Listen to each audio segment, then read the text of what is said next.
Well, I found another Jeep. This was off Craigslist, and right by my house. Well, not really right by my house. It's in the North Hills of Pittsburgh, so about 45 minutes away. I talked to the guy on the phone yesterday. This Jeep, which is behind me here, lived in South Carolina for the first 10 years of its life, so I'm super excited about that.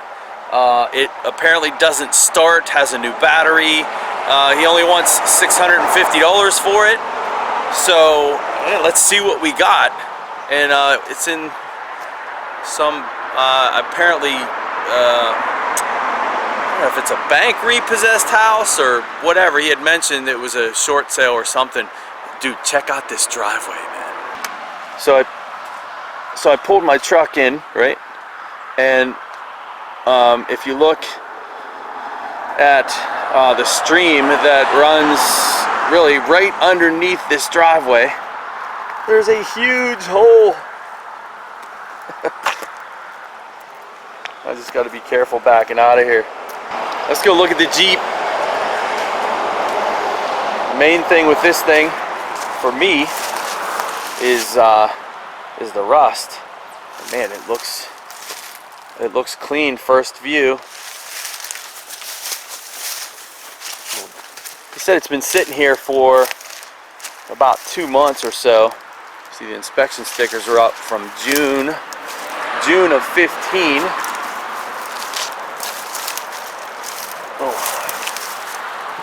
Little weathered paint. Don't care about any of that, man. I want something crappy and old to tow. I don't want something pretty. Parts from my Jeep. Let's see what the underneath looks like. I don't mind some rust there. He'd mentioned he had some patches put in for the floors. What you guys don't know about my last Jeep is there was more holes than I thought. I'm gonna have to probably put you guys down and look at this without the camera. But back in here, right above the mufflers where the holes in my Jeep were, at least it's not a hole yet. He said it needs exhaust work, doesn't start. I don't care about any of that. Question is do I have something to work with? It's the same year, it's a 95. It definitely doesn't have the oil leaks that mine had. And quick note on that hood cable. We'll do some digging on the routing of that too. It's interesting that right where that's at, it lays right over top of the intake, except the cable, it broke or frayed about here in that area. So when the hood closes, that puts that cable right in this harness area. But anyway, one of the things I look for is just the color of the transmission fluid. I know color doesn't tell you everything, but this fluid has not been changed in a while. It has not been maintained, so that kind of stinks a little bit, but I'll take a chance on that.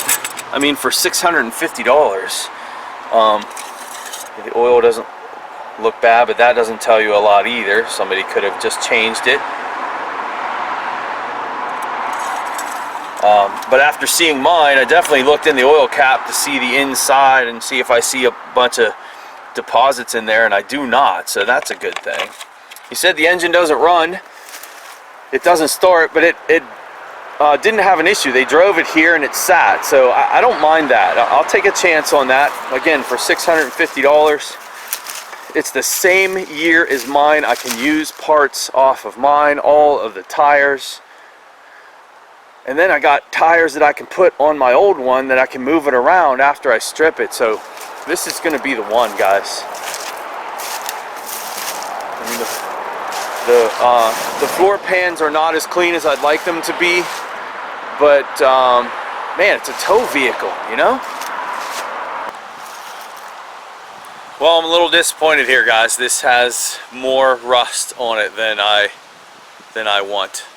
I don't want to rebuild one of these and deal with all the rust. I'm looking at the main issue for me is this back left leaf spring perch that holds the bolt.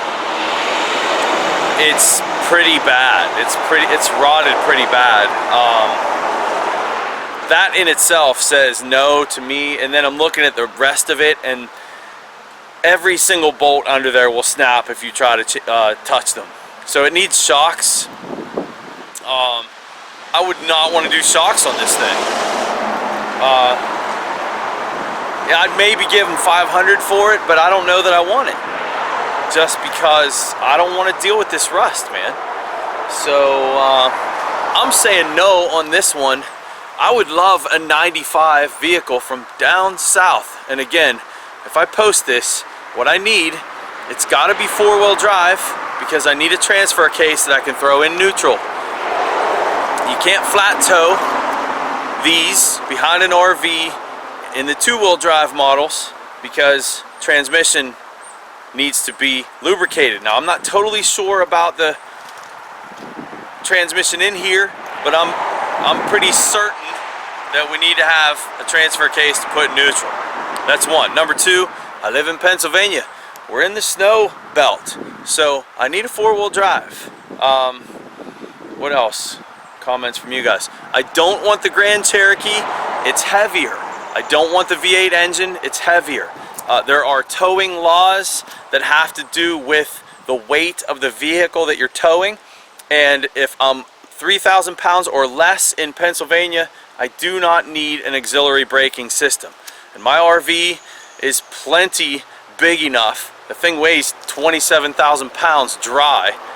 The braking system that's on there has no problem with an extra 3,000 pounds. So weight is a consideration.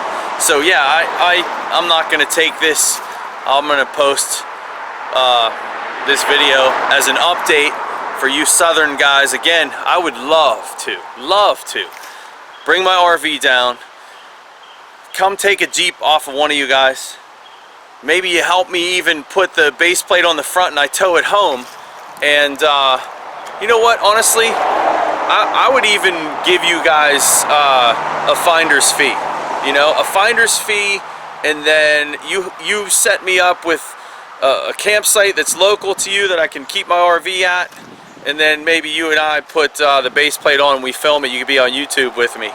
But I would also pay you for your time. If you guys find a vehicle down south again and you go look at it for me and you say, hey, that's a good vehicle to buy, then yeah, I think you deserve compensated for your time.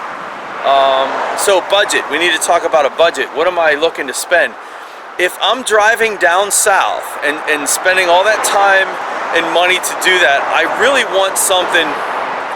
I think it's got to be less than $2,000. I don't want to spend any more than $2,000 on one of these older Jeeps. Most of them have over 200,000 miles on them, and I don't know.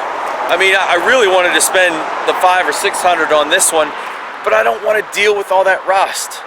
So I'm a little conflicted on a number. I think under 2 is my preference. So anyway, I think I'll post this so I can get help from you guys. I really, really appreciate it. I do. Thank you so much. I look forward to hearing from you.